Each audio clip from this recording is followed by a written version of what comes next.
ce que je dois faire. Je ne peux vivre sans toi. Je ne peux vivre sans toi.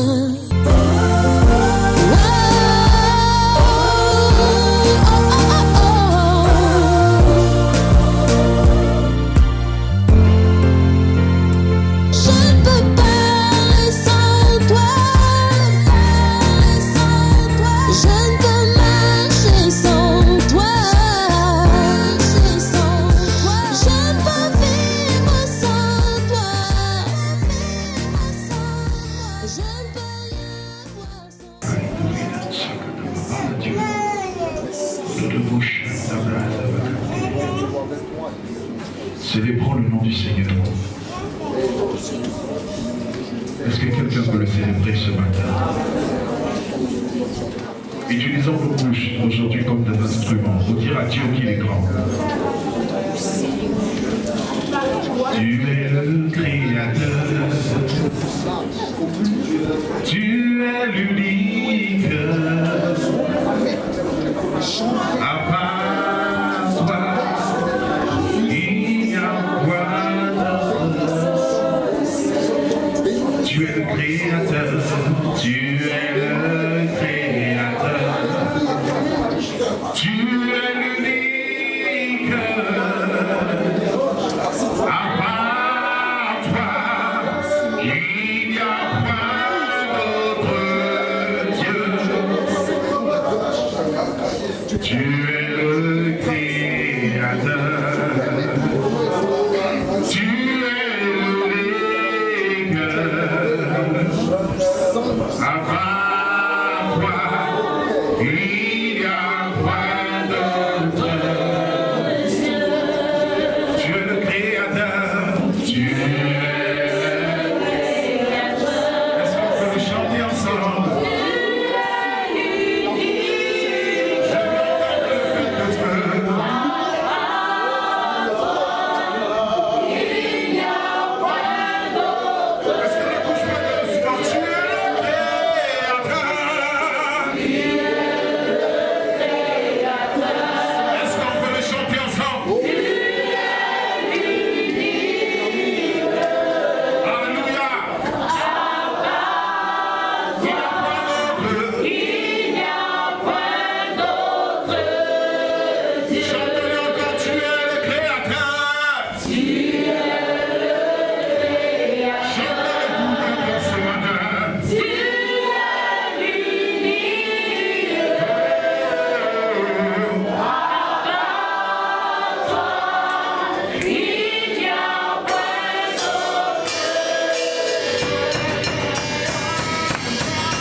dis à cette personne, je ne quitterai pas ce culte comme je suis rentré.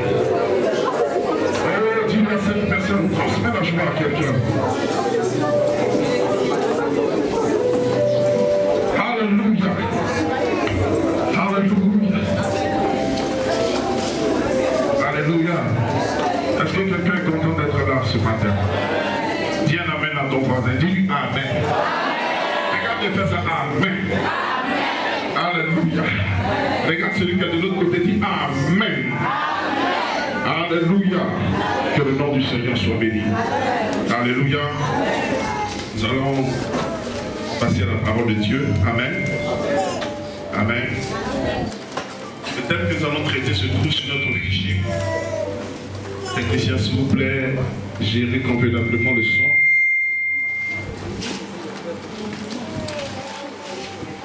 Alléluia. Il y a cette fiche. Qui n'a pas reçu de fiche? Qui n'a pas reçu de fiche? Alléluia. Que Dieu nous bénisse. Amen. Vous avez une action de grâce. Nous allons le faire juste après le culte rapidement. Amen. Le thème, c'est l'amour pour Dieu. Dis avec moi l'amour pour Dieu.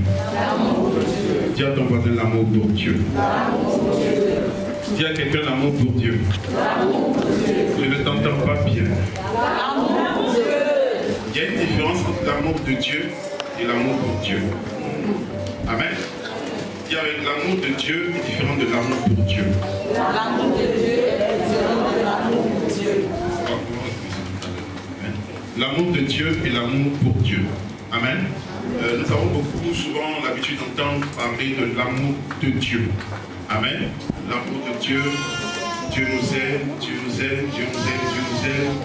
Il a tant aimé le monde qu'il a donné son Fils unique afin que quiconque croit en lui ne périsse point. Amen. Je crois que même déjà les enfants qui sont au berceau maîtrisent déjà ce verset-là. Amen. Aujourd'hui, nous allons parler plutôt de l'amour pour Dieu. Amen. L'amour pour Dieu. Alléluia. Est-ce que quelqu'un a sa fiche? On va se donner de vous, on va lire rapidement quelque chose. L'amour pour Dieu. L'amour pour Dieu.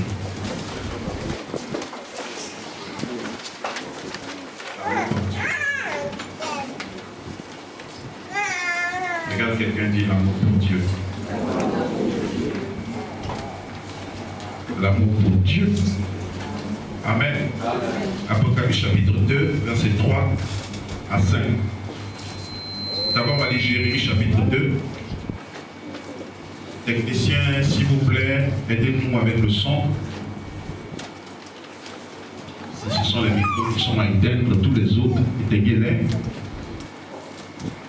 Que nous puissions nous concentrer avec un seul micro. C'est bon? Ça peut aller? Jérémie chapitre 2, verset 2. Qui a trouvé? On peut le lire ensemble. Va, écris aux oreilles. Ainsi parle l'Éternel. Je me souviens de ton amour lorsque tu étais jeune, de ton affection lorsque tu étais fiancé, quand tu me suivais au désert dans une terre inculte. Matthieu chapitre 24, verset 12. Et parce que l'iniquité se sera accrue, la charité ou l'amour du plus grand nombre se refroidira. Apocalypse chapitre 2, verset 3 à 5.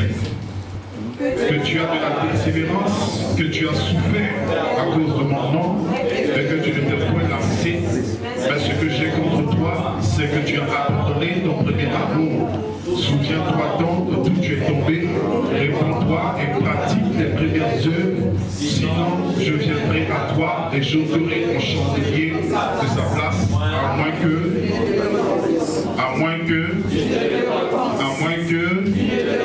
Dieu bénisse sa parole, que ça soit.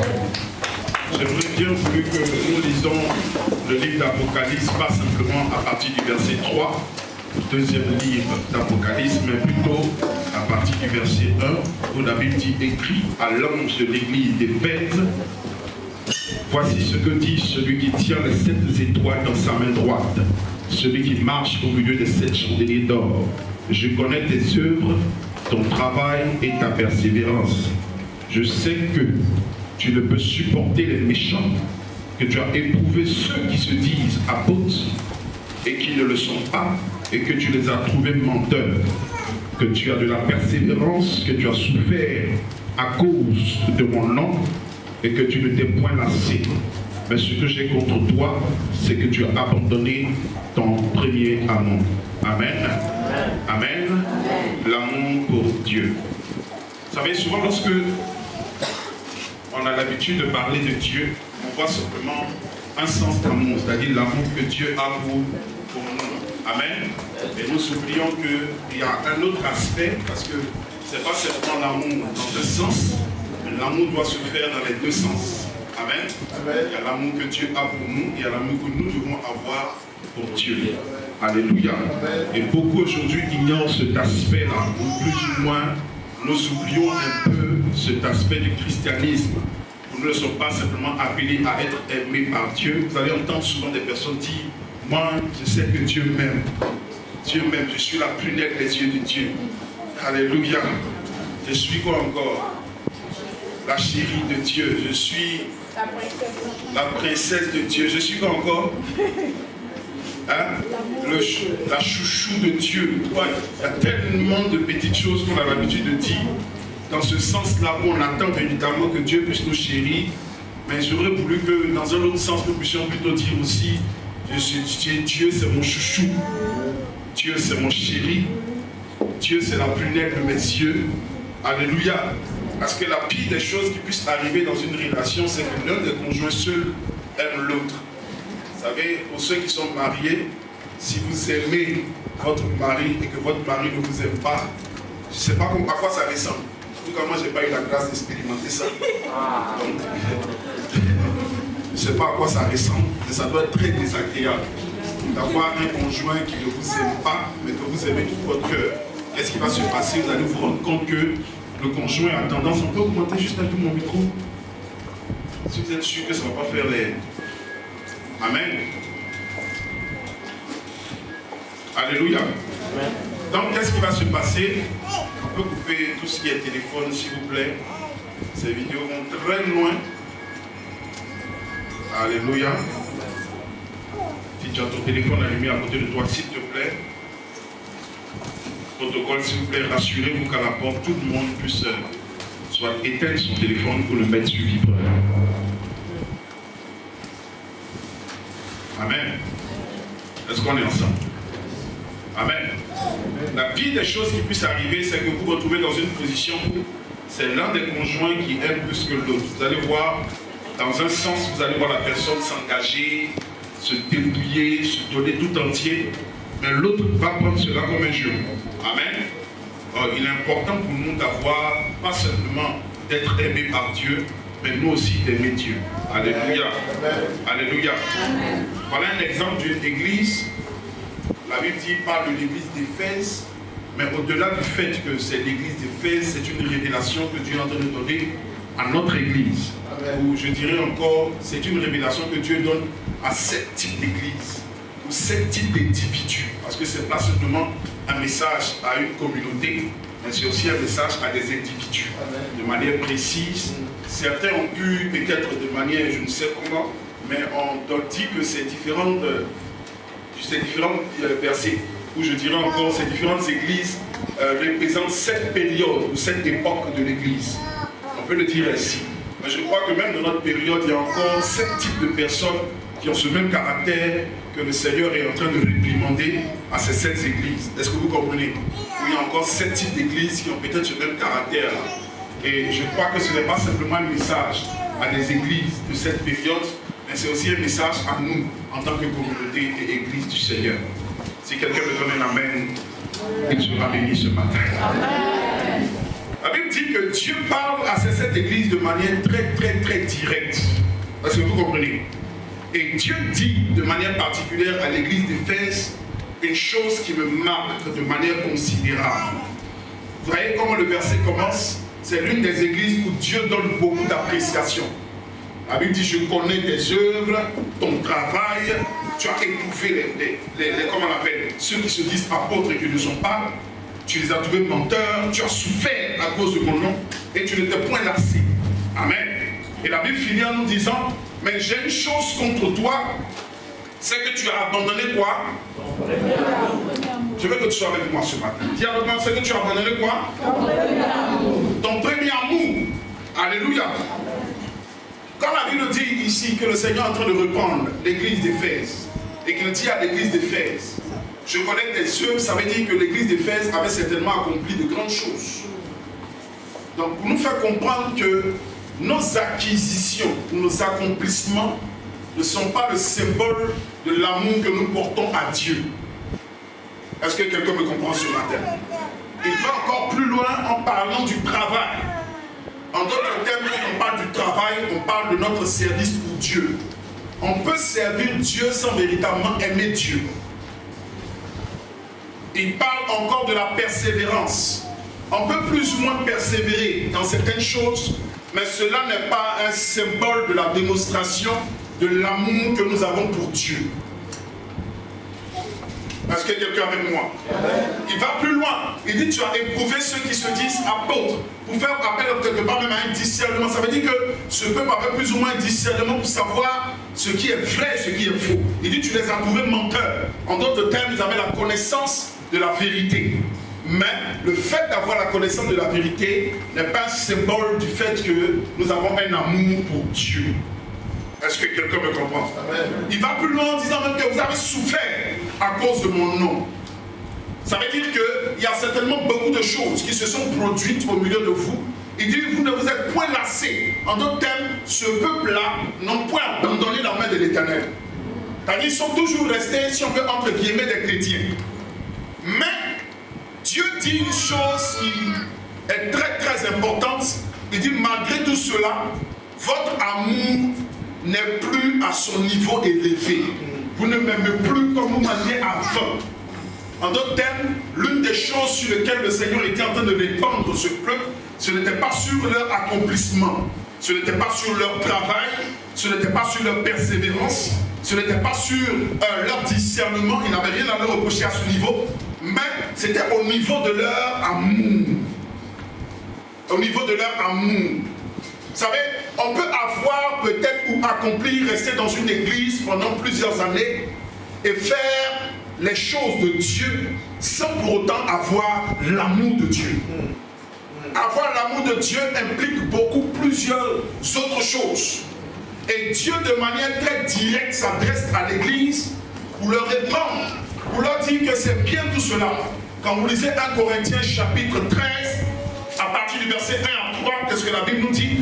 Il dit, quand je parlerai les langues des hommes et des hommes, si je n'ai pas l'amour, je suis un airain qui résonne ou une cymbale qui retentit.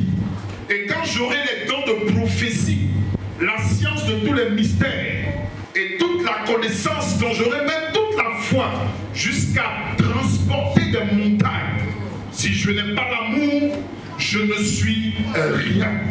Est-ce que quelqu'un me comprend? Amen. Ça veut donc dire que nous pouvons avoir les dons spirituels sans amour pour Dieu. Oh. Qu'est-ce que je suis venu crier encore ce matin? Nous pouvons avoir les dons spirituels. Nous pouvons même aller jusqu'au point de déplacer des montagnes. Déplacer une montagne, ce n'est pas une chose aisée.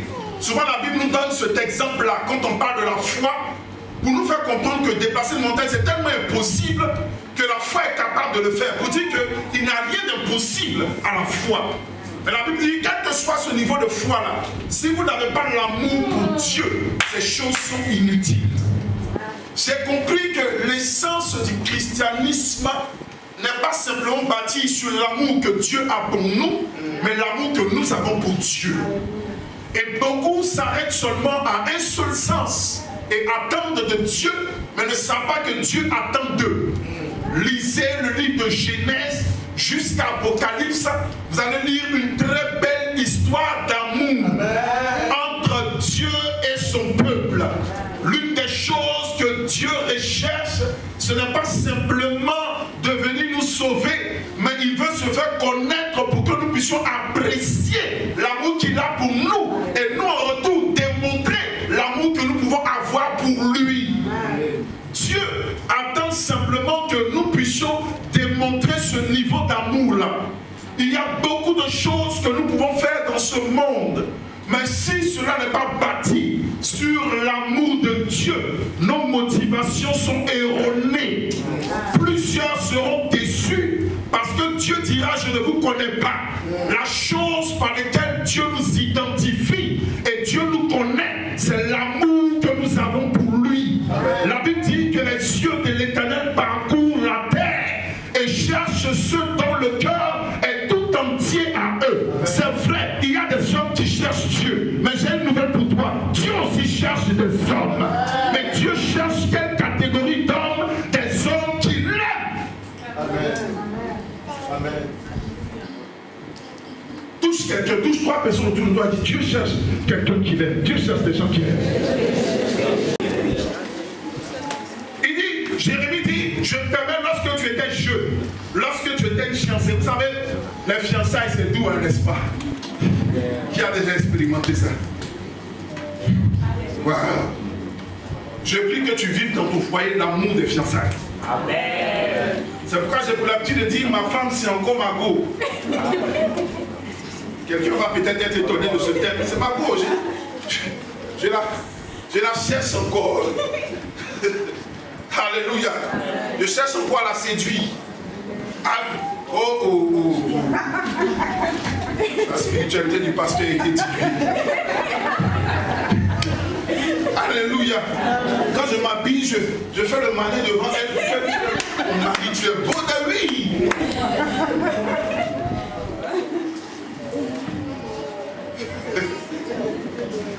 Alléluia. Si tu ne fais pas ça, il faut faire ça. Si tu es une femme, il faut encore chercher à séduire ton mari. Tu portes des tenues bizarres qui rentrent à la maison de te voir. Alléluia, amen, gloire à Dieu. Il a envie de retourner dehors. Mais quand tu sais que l'heure où il doit venir arrive, mets-toi. Il ne faut pas qu'un bagne soit en train de rendre gloire sur toi bizarrement. Il loue à gauche, il loue à droite. Avec le mancé depuis le matin qui est encore là. La bénédiction de la nuit d'hier qui est encore ici. À 18h. Et pour le déconcentrer, quand tu es gros cul-dent dans la bouche. Et l'excuse que tu trouves, c'est dire: je suis fatigué depuis le matin, je ne comprends même pas. Tous quelqu'un dit: soit délivré, soit délivré. Est-ce qu'on peut acclamer le Seigneur?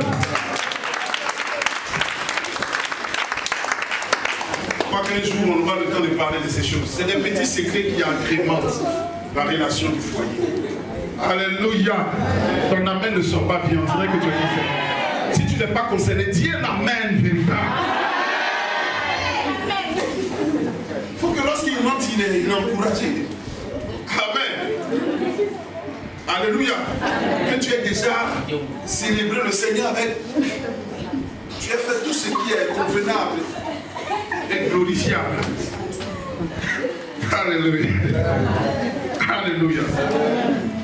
Amen. Donc la Bible dit que lorsque tu étais encore fiancé, je t'aimais encore. Tu m'aimais encore. Mais depuis que tu t'es rapproché de moi, depuis que nous sommes ensemble, j'ai remarqué que ce n'est plus la même fougue, ce n'est plus la même passion.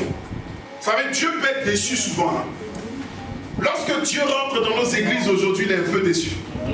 Parce qu'il se rend compte qu'il y a beaucoup plus de personnes qui attendent ce que lui peut donner, mais les personnes ne sont pas prêtes à lui donner quelque chose. Est-ce que quelqu'un me comprend? La pire des choses qui puissent arriver, c'est comme j'ai lu un post du pasteur Justin qui disait: tu te maries avec quelqu'un, tu te rends compte que c'était un mariage matérialiste. Et Dieu souvent se rend compte que la relation que souvent nous avons avec lui, c'est une relation matérialiste. Il y a des personnes qui veulent avoir Dieu comme époux dans leur vie, simplement à cause des bénédictions qu'ils peuvent avoir de Dieu. Le problème, c'est que quand tu auras toutes ces choses-là, tu te rendras compte que tu ne seras toujours pas satisfait. Parce qu'il y a autre chose après toutes ces choses. Ce n'est pas une finalité. C'est bien d'avoir une nouvelle voiture, c'est bien d'avoir une nouvelle maison. Je prie que Dieu vous donne des maisons au nom de Jésus. Si on amène ça, puisque c'est le combat, je prie que Dieu le fasse. Mais l'une des choses qui préoccupe plus le cœur de Dieu, c'est l'amour que nous avons pour lui. Il est important que nous apprenions à aimer Dieu. L'une des choses que Dieu voulait tester avec Abraham, lorsqu'il a convoqué sur la montagne de Morisha pour donner en sacrifice son fils Isaac, c'était son amour. Regardez Abraham, un homme qui était capable d'abandonner tous ses parents, tout ce qu'il avait, pour suivre le Seigneur. Et arrivé sur la montagne, le Seigneur te posait un acte, il pose l'acte, et le Seigneur dit, c'est maintenant je sais que tu m'aimes. Donc ça veut dire qu'au fur et à mesure que nous sommes en train de grandir avec le Seigneur, ce que Dieu cherche à tester, ce n'est pas simplement notre foi, ce n'est pas seulement notre patience, ce n'est pas seulement notre zèle. Il montre au peuple là que oui, le zèle vous l'avez toujours, mais ce que je veux savoir, est-ce que vous m'aimez? Est-ce que vous m'aimez? Est-ce que vous m'aimez? Est-ce que vous m'aimez véritablement? La Bible dit qu'Abraham a été capable de démontrer à Dieu un amour tellement immense. Il a demandé à Dieu que Dieu était au-dessus de tout ce qu'il aimait, tout ce qu'il attendait. Un enfant qu'il a attendu pendant plusieurs années. Vous savez, Isaac était le symbole de son héritage. Isaac était le symbole du fait que sa vie était perpétuée, que son histoire continuait encore. C'était le symbole de son espoir, de son espérance, de ses attentes. Mais la Bible dit que Dieu dit, donne-moi cet enfant-là. Il y a des choses que nous attendons. Il y a des choses qui sont notre force. Si aujourd'hui Dieu vient vers toi et qu'il te le demande, est-ce que tu le donneras? Souvent les épreuves que nous sommes en train de vivre sont une démonstration simplement de comment Dieu veut toucher un peu pour voir le niveau d'amour que nous avons pour lui. Souvent Dieu touche à ton travail pour voir ce que tu es. Souvent Dieu touche à tes activités pour voir si tu l'aimes. Souvent Dieu touche à ton foyer pour voir si tu l'aimes véritablement. Souvent Dieu ferme un peu la porte pour voir si ton amour est sincère et véritable. La vie chrétienne n'est qu'un assemblage de tests d'amour. C'est vrai. Oh. Il y a des choses que tu vas vivre où tu vas tester ton amour. Et plus tu seras capable de démontrer à Dieu l'amour que tu as pour lui, tu verras que Dieu va te conduire à des niveaux, et à des niveaux, et à des niveaux, et à des niveaux supérieurs. Est-ce que quelqu'un me comprend aujourd'hui? Matthieu chapitre 24, verset 12. Il dit parce que l'iniquité se sera accrue, l'amour de plus grand nombre se refroidira. Nous sommes dans une configuration de l'église où l'amour de Dieu est en train de se refroidir. Je disais à une église dimanche passé, je dis le plus grand niveau de prospérité dans une église, c'est lorsque l'église aime Dieu. Alléluia. Tout le monde m'a regardé, j'ai dit oui. Quand les gens aiment véritablement Dieu, rien ne leur appartient. Tout ce qui est à eux appartient à Dieu. Quand les gens aiment véritablement Dieu, on n'est pas obligé de leur demander pardon pour payer leur dîme. Quand les gens aiment Dieu, toutes leurs ressources financières, ils sont prêts à le rendre disponible pour Dieu. Quand les gens aiment Dieu, aller évangéliser n'est pas un effort, n'est pas une force. C'est pas quelque chose qu'on est obligé de leur demander. Ils courent, ils vont parler du Seigneur. Comme cette femme en Jean chapitre 4. La Bible nous dit que lorsqu'elle a touché, elle a été rencontrée par ce coup de foudre qu'elle a eu avec Dieu. Elle a couru automatiquement pour aller parler de lui. Pour dire, j'ai rencontré quelqu'un. Tant que ton amour pour Dieu n'a pas atteint encore un certain niveau, il est difficile pour toi de parler de lui.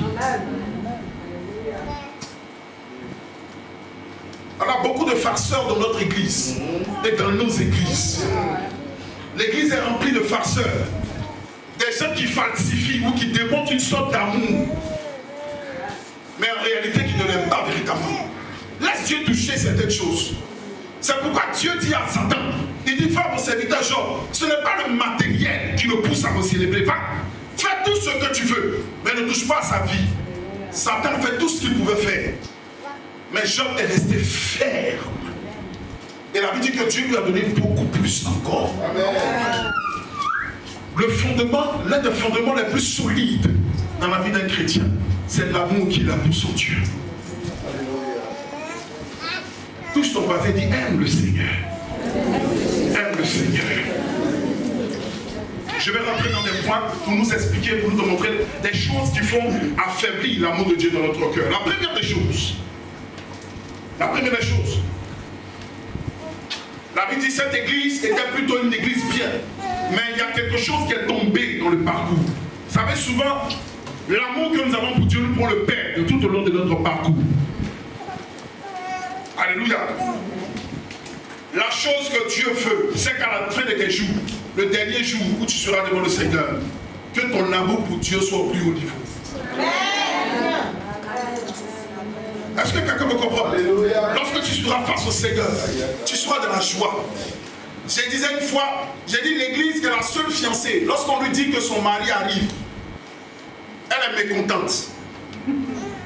Si une fille, son fiancé aux États-Unis, on dit qu'elle devient Gaïla, et qu'il est en chemin, qu'est-ce qui se passe? Elle commence à s'habiller, elle commence à se préparer. Mais l'église, quand tu dis Jésus revient bientôt, il n'a qu'à attendre, je ne me suis pas encore marié.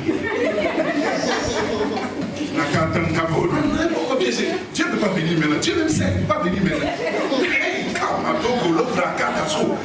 ne peut pas venir maintenant. Il n'a qu'à attendre. Il y a trop de choses à gérer. La terre est trop douce, mais il n'y a rien de doux sur cette terre. Au ciel là-bas, il y a des choses qu'on va voir. Notre entendement n'a même pas encore scellé. Vous pensez que voiture est fou? Il y a des choses plus douces que les véhicules. Il y a des choses plus intéressantes que d'avoir une maison. Il y a des choses plus intéressantes que d'avoir un travail qui sont au ciel. Je ne suis pas en train de prêcher l'évangile, je veux dire allons tous au ciel. Bien aimé, c'est vrai, on restera sur la terre. Mais nous devons être conscients du fait qu'il revient et aimer ce fait-là.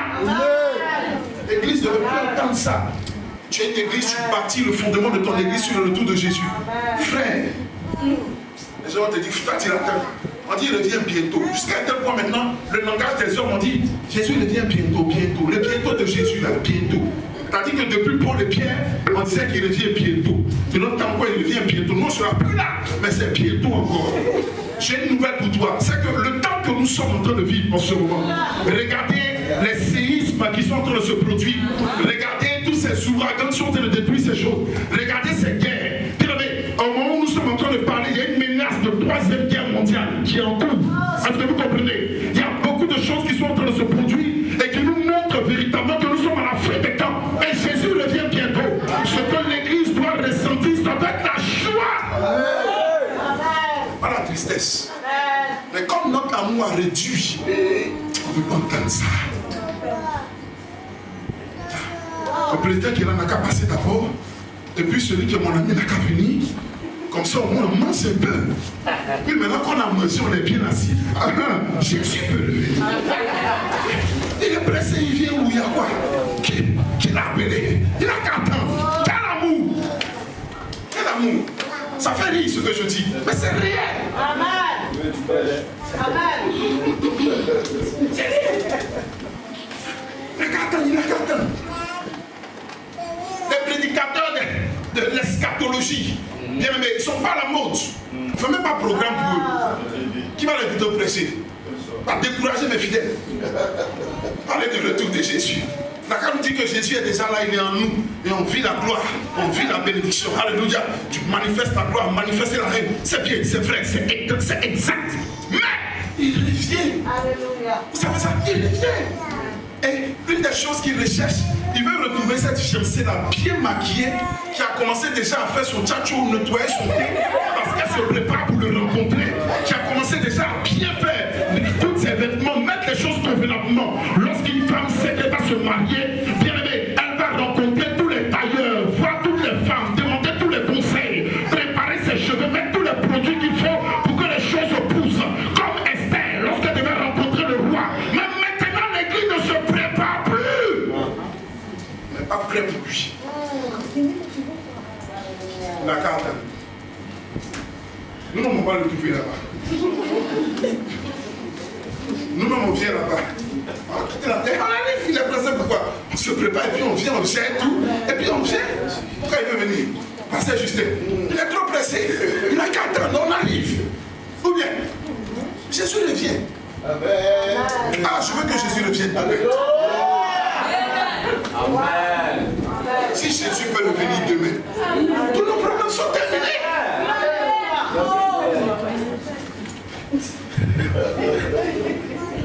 C'est fini. Tous tes problèmes sont terminés. Jésus revient pour t'y envoyer. Chacun se débrouille. Amen. Il va devant Dieu, il rend compte. Enfant, au mari, au papa, au tout le monde. On y va. Et c'est fini. Ça devait être une joie pour nous, bien-aimés. Amen. C'est une bonne nouvelle. Amen. C'est pas une nouvelle qui doit nous rendre tristes. Jésus revient bientôt. Seigneur, viens la semaine prochaine, s'il te plaît. Il y a des gens qui me regardent, pasteur, toi aussi. On fait la prière comme ça. Pourquoi l'amour de plusieurs temps? Première des choses, parce que notre amour s'est transformé en ambition personnelle. Beaucoup ont commencé avec Dieu bien. La Bible dit vous avez commencé par l'esprit et vous avez terminé dans la chair. Beaucoup ont commencé avec une passion. Oh, je vais évangéliser, je veux gagner des âmes. Mais au fur et à mesure qu'on entend d'avancer, on commence à avoir des ambitions personnelles. On commence à se rendre compte que Dieu peut venir. Hein? On se rend compte que Dieu peut nous élever. On se rend compte que Dieu peut faire beaucoup de choses. Souvent, il y a un évangile qu'on écoute tellement, qu'on écoute mal, qu'on comprend mal, qui nous pousse souvent à beaucoup plus penser à ce que Dieu peut nous donner que ce que nous pouvons donner à Dieu. Est-ce que vous comprenez? Il y a des choses que Dieu attend de nous. Dieu n'est pas simplement venu comme le Père Noël pour nous donner simplement des choses, mais Dieu veut que nous puissions l'aimer en retour. Amen. C'est un acte d'amour, c'est un pacte, c'est une alliance entre deux individus. Notre amour pour Dieu se transforme en ambition personnelle. Et aujourd'hui, malheureusement, on a même certains leaders que nous sommes. Notre amour, notre passion se transforme souvent en ambition personnelle. Nous voulons accomplir des choses. On veut que notre nom reste. On veut qu'on parle de nous. On veut que les gens nous connaissent. On veut qu'on devienne grand. Moi aussi, on doit dire mon nom. Moi aussi, je dois être reconnu. On doit dire dans mon village, on dit, il y a quelqu'un qui s'appelle Okubo. Oh, oui, il a réussi. Voilà, c'est un grand pasteur. Regardez, c'est lui qui est sur la télévision. Oh, c'est lui, hein, c'est lui. On veut ça. Et souvent, quand ces choses-là se transforment en ambition personnelle, nous perdons l'amour de Dieu. Nous oublions que l'acte par lequel Jésus-Christ est venu mourir à la croix n'était pas simplement pour venir nous démontrer son amour, mais parce qu'il voulait nous donner une porte ouverte pour que nous aussi, nous puissions l'aimer. Jésus-Christ ne nous a pas appelés pour qu'on puisse être connus.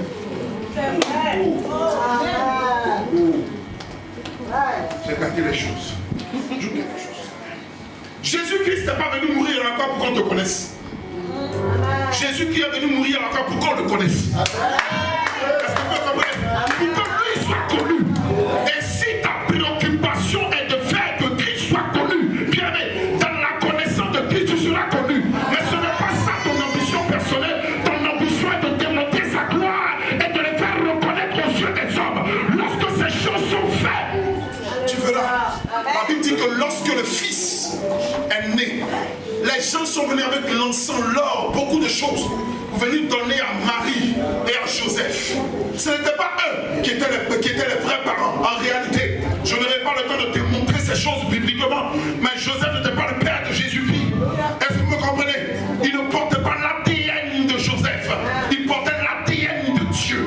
Est-ce que vous comprenez quelque chose? Mais la Bible me dit une chose est claire et essentielle. Lorsque ces gens sont venus donner de l'or, de l'encens, toutes ces choses à Jésus, Jésus ne peut pas profiter de cela.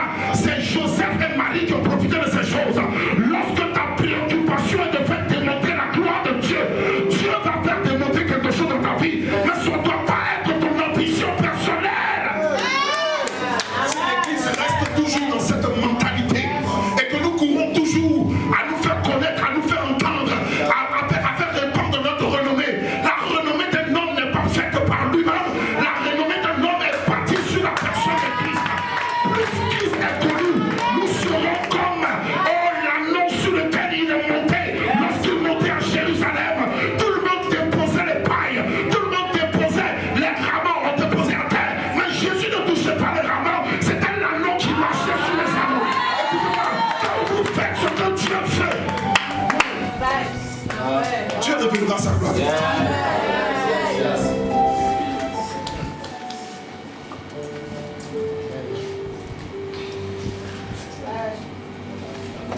Première chose, l'amour pour Dieu se transforme en ambition personnelle.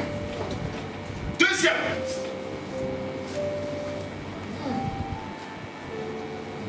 le goût du péché. Lorsque le péché commence à monter, l'amour de Dieu disparaît. Vous savez, souvent on se familiarise tellement avec Dieu qu'on laisse souvent laisser dans notre vie certaines portes du péché. Souvent notre révélation de Dieu est devenue selon nous tellement grande qu'on laisse le péché commencer à battre son plein. Dieu a miséricorde, Dieu a amour. Et vous avez oublié qu'il est le lion de la tribu de Juda. Vous avez oublié qu'il viendra pour un jugement. Et c'est là maintenant que quand le goût du péché commence à montrer, notre intellect commence à développer beaucoup de démonstrations bibliques avec des versets à l'appui pour démontrer l'abomination dans laquelle nous sommes. Vous allez voir des personnes, j'écoutais un homme qui prêchait et il soutenait bibliquement le mariage polygame. Un pasteur, il a 7 femmes. Je ne vous parle pas de sa communauté. Là-bas, tu as vu une soeur qui t'intéresse, il a fait rentrer dans la reine. Il n'y a pas beaucoup de célibataires là. Et malheureusement, ces communautés sont immenses. Et regardez, ils donnent des démonstrations. Donc selon, quand vous voyez, vous regardez, et puis David, et puis Salomon, oh la Bible dit que David était l'homme selon le cœur de Dieu. Et puis maintenant, j'ai dit, hey, Kamoda, Brakato, Zada.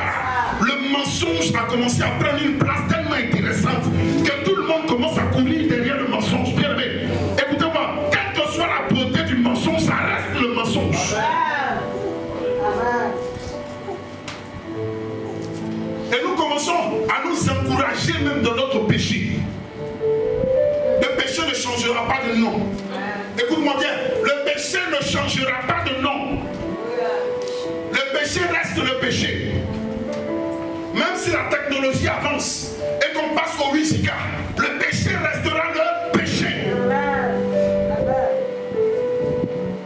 Même si les Wi-Fi, on quitte la dimension des Wi-Fi, qu'on rentre dans les Tri-Fi, qu'on rentre dans les J-Fi, qu'on rentre dans les Wi-Fi, tout ce que vous voulez, le péché restera le péché. C'est parce que le monde évolue que l'homosexualité doit être acceptée. Ça reste l'homosexualité. Et Dieu condamne cela jusqu'à son retour. Il condamnera cela. J'ai lu un test qu'ils ont donné aux églises américaines. Où il a dit non, comprenez, le monde évolue. Bien aimé, l'évolution du monde ne changera pas la loi de Dieu. Écoutez-moi, Dieu ne change pas avec notre évolution. C'est pas parce que le monde évolue que Dieu aussi est en train d'évoluer. C'est pas parce que nos églises sont plus technologiques que Dieu aussi est en train de devenir plus technologique. C'est faux. Dieu est le même, il ne change pas. La petite en lui, il n'y a aucune onde de variation. Quel que soit le niveau de technologie dans lequel le monde avance, l'authenticité de Dieu reste. C'est ce qui fait sa force. C'est ce qui fait sa force. Donc, deuxième des choses qui nous fait perdre l'amour en chemin, c'est le goût du péché. La troisième des choses, c'est lorsque notre passion se transforme en devoir accompli. Il y a des personnes qui sont à l'église, leur passion de servir le Seigneur n'est plus là. Mais ils sont là parce qu'on leur a demandé de faire, ils le font quand même. Si je ne fais pas, le pasteur va dire que je ne fais pas. Si je ne viens pas, le pasteur va dire que je ne viens pas. Donc à cause du pasteur, à cause du responsable, je vais faire. Mais rappelle-toi du premier jour, c'était une passion pour toi de le faire. Tu le faisais avec amour, tu le faisais avec passion, ça te dévorait. Lorsque tu ne le faisais pas, tu te sentais mal. Dieu veut que tu retiennes à cette étape-là. Quel que soit le leadership, quelle que soit la responsabilité que tu auras dans la maison de Dieu, il faut que tu le fasses avec passion pour l'amour que tu as pour Dieu. Am I making sense? Notre passion se transforme en devoir accompli. Il y a des gens qui sont là, mais c'est juste un devoir. On m'a appelé. Non, je suis là. On m'a invité. Donc je suis là. On m'a dit de chanter. Donc je chante. Vous savez, quand une personne sert Dieu avec passion, la différence se sent. J'ai pour l'habitude de dire, lorsque vous rencontrez un coiffeur qui est en train de coiffer, quand il coiffe avec passion, vous le sentez. Mais quand il coiffe parce qu'on doit donner le salaire à la fin du mois,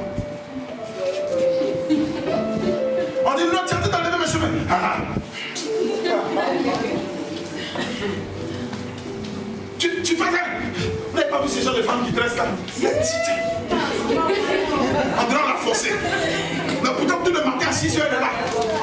C'est-à-dire qu'elle ne travaille plus par amour pour ce qu'elle fait, mais elle travaille pour le salaire qu'elle aura à la fin du mois. Il y a des personnes qui travaillent pour Dieu, pour ce que Dieu va leur donner, parce qu'ils pensent que tout ce qu'ils font pour Dieu est un investissement. Qu'ils vont récupérer en retour. Donc je fais ça pour Dieu, j'attends. Lui aussi n'a qu'à. Si Dieu fait pas mal, j'ai fait, tu n'as pas fait.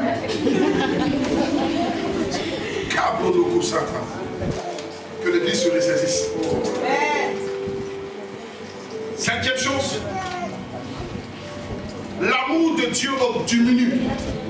Quatrième, l'amour de Dieu diminue lorsque notre amour pour nous-mêmes augmente. À un certain niveau, notre amour pour nous devient trop grand et l'amour pour Dieu disparaît. Quand ton amour pour toi-même devient trop grand, vous savez, la Bible dit que celui qui veut me suivre, il doit être prêt. Il peut perdre sa vie, il doit être prêt à perdre sa vie pour la gagner en Christ. La vie en chrétienne est une vie de renonciation. On ne vient pas à Christ parce qu'on veut devenir plus à l'aise. Ça, c'est l'évangile du 21e siècle. Mais l'évangile que les Paul et les Pierre prêchaient, c'était l'évangile où ils étaient prêts à mourir pour la cause du Seigneur. Ils étaient prêts à tout pour Dieu. Quand ton amour pour toi-même est trop exagéré, Dieu ne peut pas prendre le contrôle. Tu t'aimes trop. Touche quelqu'un et dis tu t'aimes trop. Moi la quai, moi la moi, ma, mon, mais, ma, mon, mais. Finalement tu risques de devenir le cousin de maman. Parce que tout est centré sur toi. Ta personne. Qu'est-ce que je gagne? Qu'est-ce que je peux avoir? Vous savez, le christianisme n'est pas une affaire, n'est pas un business. Souvent, lorsque notre amour disparaît, le christianisme devient un business. J'écoutais le témoignage d'un homme de Dieu, je peux faire taire le nom à cause des vidéos, qui disait, il dit, il y a un chantre professionnel qui est arrivé dans son église, qui dit, ah, comme l'homme de Dieu est très connu, quand je vais venir avec lui, bah, je vais devenir plus grand. Quand tu veux aller plus loin, tu veux voir plus loin, il faut monter sur les épaules de géants. C'est bien. Quand il est arrivé, l'homme de Dieu dit, ok, d'accord, quand on est arrivé, ce que tu vas faire, tu vas aller à la première année de cours de discipulat. Et quand tu arriveras à la 3e année, alors on pourra te faire entrer dans le groupe musical. Et après ta formation de 2 ans dans le groupe musical, un jour, si Dieu le veut, tu pourras finalement diriger les études bibliques, faire le lead vocal. Maintenant, après 3 ans dans l'étude vocale, alors tu pourras maintenant venir le dimanche et puis diriger le culte. Il dit, d'accord, pasteur, je reviens. Il est parti comme ce jeune homme riche à qui Jésus a dit, vends tout et reviens. Il n'est plus jamais revenu, on n'a plus jamais entendu parler de lui. Parce que qu'est-ce qu'il pensait? Il pensait que c'était une affaire, c'est un contrat. Bien aimé, ce n'est pas un contrat. Lorsque notre amour pour nous augmente, l'amour de Dieu disparaît. Amen. 5e des choses, lorsque la crainte de Dieu se transforme en crainte des hommes, l'une des choses qui a destitué Saül dans sa position, c'est que Saül n'avait plus la crainte de Dieu. Il avait la crainte des hommes. Bien aimé, le camp dira qu'on ne peut jamais t'aider à accomplir quelque chose. Tant que tu n'as pas vaincu la crainte des hommes, la Bible dit, que peut te faire un homme? Que peut te faire un homme? Que peut te faire un homme? Ce qui fait que beaucoup n'arrivent pas à faire ce que Dieu veut qu'ils fassent, c'est par crainte des hommes. On va dire, les gens vont penser que qui n'ont pas encore le courage de pouvoir se tenir évangéliser. Parce qu'ils ont encore peur du candidaton. Alléluia. Amen. Toi, vers ton voisin. Demande-lui de qui as-tu peur? De qui as-tu la crainte? As-tu la crainte des hommes ou la crainte de Dieu? La Bible dit que Dieu dit à Saül, il dit détruis toute cette armée, détruis toute cette armée. Et il va, il détruit une partie, il garde les bons morceaux à cause de ce que son peuple a dit. Et Dieu vient vers lui et dit non, mon peuple a dit, j'ai eu peur du peuple. La crainte des hommes peut te tuer, peut t'empêcher d'accomplir l'appel de Dieu dans ta vie. Les hommes peuvent dire ce qu'ils ont envie de dire. Mais j'ai une bonne nouvelle pour toi. Lorsque tu obéis à Dieu, lorsque Dieu te demande de faire une chose, c'est plus tard que les mêmes personnes qui t'ont réprimandé viendront pour te célébrer. Amen. Mais si tu les écoutes, autant où Dieu veut te parler, ou Dieu te dit faire quelque chose, et que tu les suis, bien aimé, ce sont les mêmes encore qui vont se moquer de toi. On te dit, mais pourquoi tu étais bête comme ça? Mais Dieu t'a dit, pourquoi tu l'as pas fait?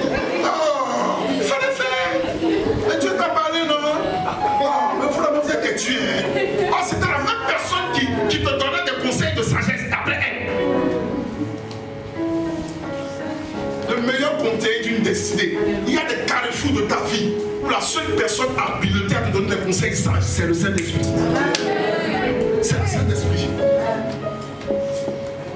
Il y a souvent un carrefour même de ta destinée, même peut-être même ton pasteur que je suis peut me tromper.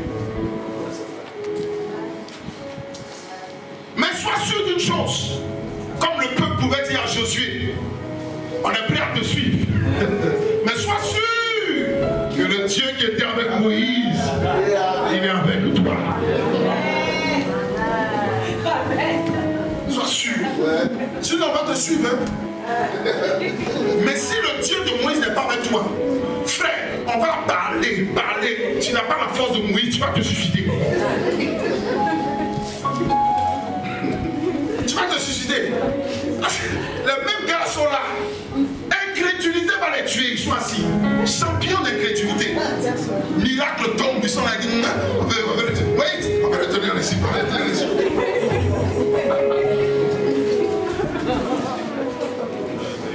Est-ce que quelqu'un comprend de quoi je parle? Si tu comprends, acclame le Seigneur. Acclame le Seigneur.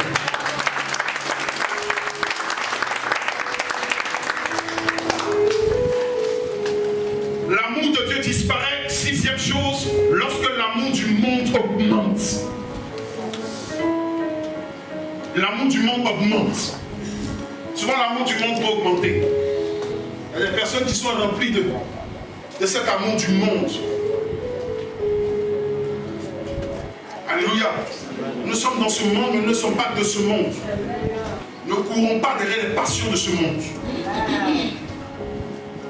Aucune mode de ce monde ne peut te mettre à la mode. La seule mode qui est valable, qui va te permettre de passer de génération en génération, c'est la mode du Saint-Esprit. Parce qu'elle, elle ne change pas. Septième des choses, l'amour du nom de Dieu plutôt que de Dieu. Je vais m'expliquer. Il y a des gens qui aiment beaucoup plus l'autorité de Dieu que Dieu lui-même. Ils aiment la puissance. Ils aiment les déclarations. Meurs, sèche, anamoya bakadoza, brûle. Seigneur, dessine une onction de brûlure sur moi. Je brûle. J'ai regardé un post, un homme qui écrivait aujourd'hui, il dit, le brouteur qui vient m'envoyer des messages, qu'il fasse attention, il peut mourir là. Il peut mourir là. On voit un message, il peut mourir là, oui. Non. On est devenu des tueurs ambulants. Quand tu fais attention, tu meurs. Tu mets pas le mal, tu meurs. Fais attention à moi. On aime ça. Ça nous donne une certaine carrure.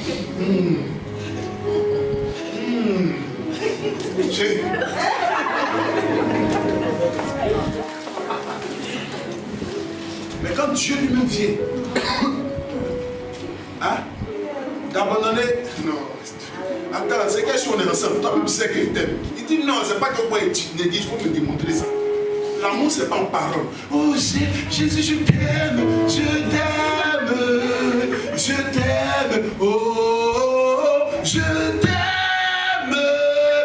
Il y a des moments où Dieu dit, fais fermer ta bouche et puis il te montre que tu m'aimes.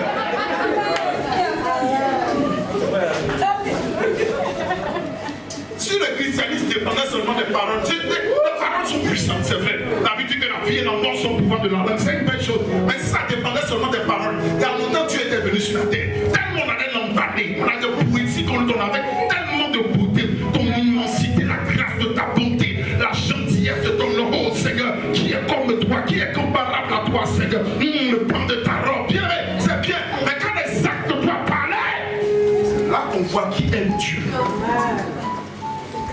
Pas dans la beauté de nos prières. Sinon les grands poètes de ce monde, vous allez être au ciel avec Jésus, assis juste à sa droite.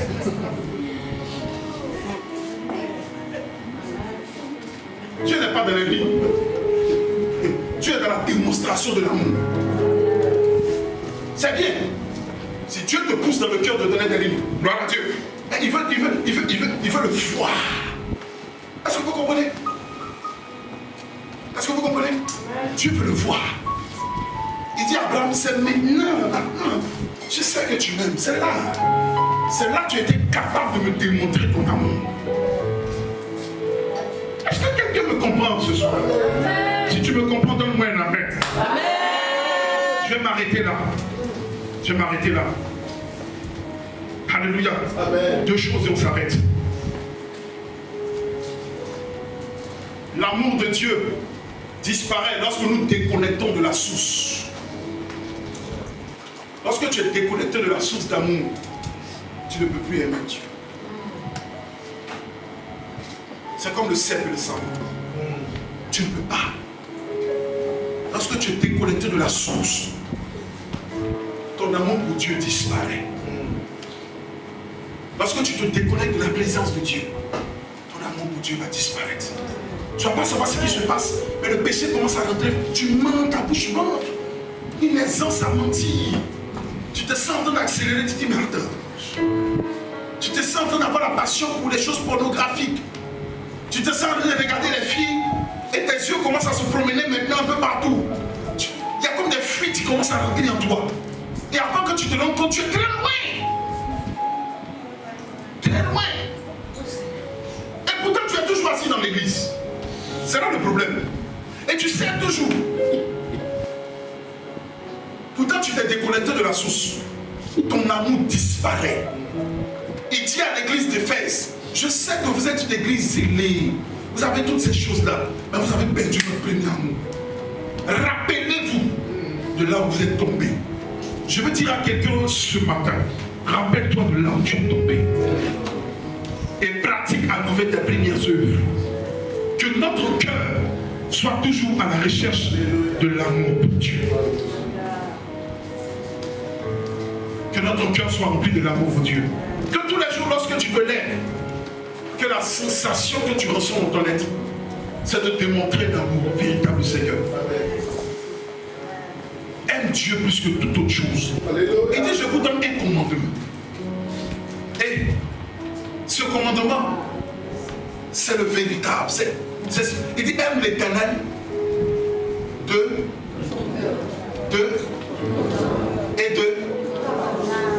tout ton cœur, de toute ton âme et de toutes tes forces. Est-ce que nous sommes encore arrivés au point où nous aimons l'Éternel de tout notre cœur, de toute notre âme et de toute notre force? Lorsque tu aimes l'Éternel de toutes tes forces, tous tes engagements sont pour Dieu. Quand on dit que la présence, c'est pourquoi David dit, j'ai de la joie lorsqu'on me dit amour dans la maison de l'Éternel. Je ne peux pas m'asseoir. Il y a un amour véritable. Ah, j'aime Jésus. Il y a des choses que l'amour de Dieu peut te faire faire. Mais si tu n'as pas cet amour, tu ne pourras pas le faire. Je ne suis pas venu avec un message de condamnation ce matin. Je suis venu avec un message d'interpellation. Pour nous interpeller sur la vérité. Dieu veut que nous puissions l'aimer. Parce que nous aimons Dieu. Quand tu aimes Dieu véritablement, bien aimé, les portes s'ouvrent. Lorsque Abraham a démontré, Dieu avait déjà parlé à Abraham. Il lui avait déjà fait des promesses. Mais lorsque Abraham était capable de lui démontrer son amour, La Bible dit qu'il a ouvert les aiguilles des cieux et Dieu a juré sur lui-même. Il dit, je vais te bénir. Frère, Dieu se lève et puis il parle, il bénit parce que l'homme a démontré son amour. Parce que Job était capable de démontrer son amour. En peu de temps, Dieu lui a donné quelque chose qu'il avait perdu, certes, mais qu'il avait acquis dans toute une vie. En peu de temps. Et il n'a pas donné simplement remboursé, mais il a doublé cela. Pour lui démontrer qu'il est Dieu, il est capable de tout faire. Si tu perds quelque chose pour Dieu, Dieu te le rendra au centuple. Et Dieu veut voir la position de notre cœur.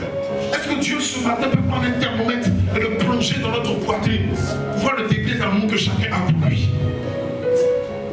J'aime Dieu, j'aime Dieu. Mais prouve à Dieu que tu l'aimes. Prouver à Dieu que tu l'aimes, c'est démontrer, être capable de te consacrer, de te mettre à part, de te sanctifier pour lui. C'est une démonstration d'amour. De dire, Seigneur, je ne veux pas m'engager dans quoi d'autre. Mais je veux que ma vie tout entière t'appartienne. Je suis prêt à mourir pour toi. Des hommes comme Pierre, des hommes comme Paul, la Bible nous dit qu'on a été capable. Regardez comment ces hommes sont morts. On les a décapités. Décapités. Et ils disent plutôt, ils disent la mort pour eux, c'est un gain.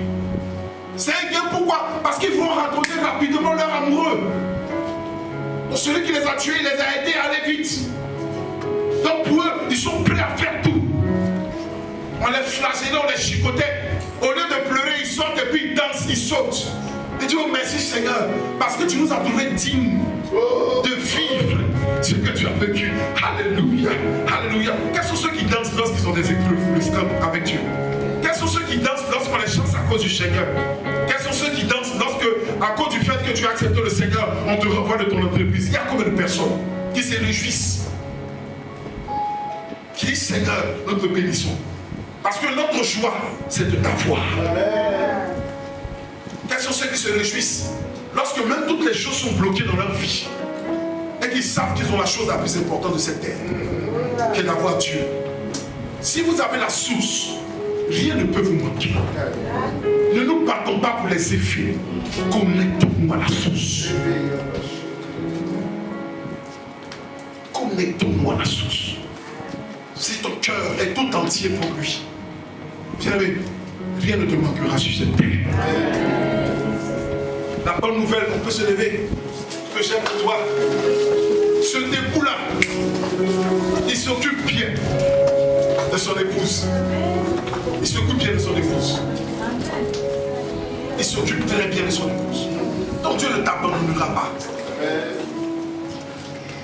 Il ne te laissera pas nu. Il ne t'abandonnera pas. Il ne te laissera pas souffrir. Il sera toujours là. Mais ce qu'il veut, démontre-lui ton amour. Est-ce que quelqu'un peut parler à Dieu pour dire au Seigneur, apprends-moi à t'aimer encore.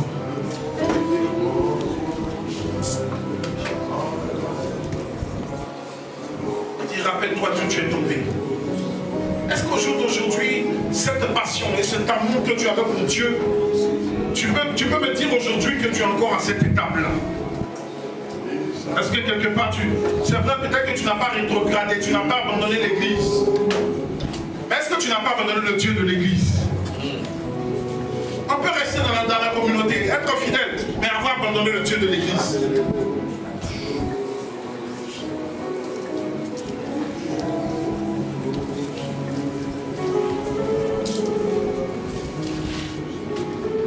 Est-ce qu'il y a des choses qui n'ont pas pris tout ton cœur? Pour qui tu as tellement beaucoup plus d'amour que l'amour que tu as pour Dieu? J'ai découvert une chose avec cet homme, avec ce grand Dieu. Ce Dieu incomparable. C'est un Dieu jaloux. Et chaque fois qu'il se rendra compte qu'il y a quelque chose que tu aimes beaucoup plus que lui, il peut te l'arracher. Si tu veux être à l'aise, va vers lui. La Bible dit, là où est ton trésor, là aussi est ton cœur.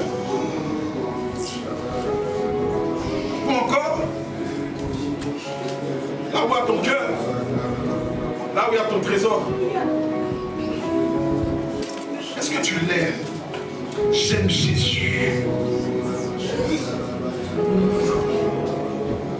L'amour de Dieu peut te pousser à tout faire pour lui.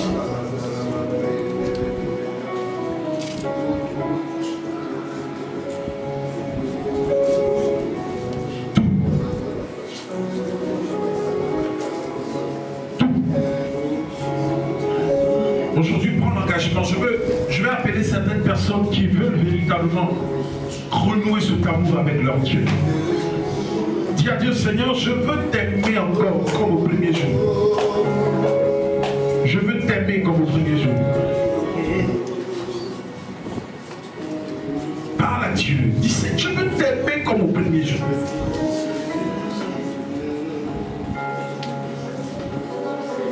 L'amour que tu avais de prendre sa parole, de méditer sa parole, l'amour que tu avais d'étudier, de chercher à le connaître davantage, cet amour a disparu. L'amour que tu avais pour aller dans la présence de Dieu à prier, aujourd'hui prier est devenu comme un fardeau pour toi. Tu n'as plus cet amour-là d'aller dans sa présence. Quel est cet amoureux qui ne pleure pas de désir de rencontrer son amoureux?